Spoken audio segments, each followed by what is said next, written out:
आता आरोप तर ते करणारच ना की आज सरकारच्या विरोधात मी मोठ्या प्रमाणात बोलत आहे, पुराव्या सकट बोलत आहे आणि सरकारची मोठ्या प्रमाणात अडचण मी तिथं केलेली आहे.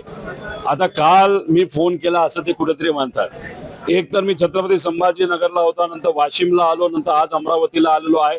मी कुठेही कोणाशी अजूनपर्यंत फोनवर बोललेलो नाही. व्हिडिओ कॉल बद्दल ते बोलले, मी माझ्या घरच्यांचेच व्हिडिओ कॉलवर बोलत नाही, तर हा कोण लागून गेला ह्याच्या व्हिडिओ कॉलवर त्या ठिकाणी मी बोलायला. राहिला प्रश्न जो कार्यकर्ता ज्यांनी चूक केलेली आहे, जोही व्यक्ती कायदा व सुव्यवस्था हातात घेतो त्यांच्या बाजूने आम्ही राहत नाही. त्याच्यावर कारवाई तिथं झाली पाहिजे. आता तुमच्याकडे पोलीस प्रशासन आहे, तुमच्याकडे आता होम मिनिस्टर आहे.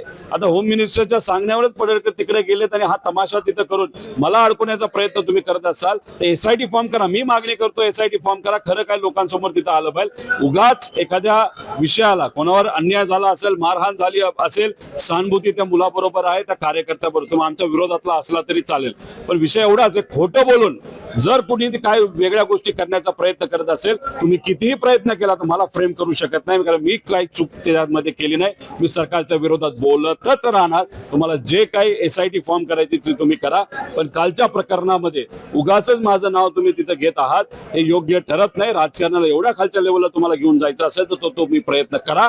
आम्ही लोकांच्या बाजूने, महाराष्ट्राच्या बाजूने तिथं लढत राहणार. एबीपी माझा, उघडा डोळे बघा नीट.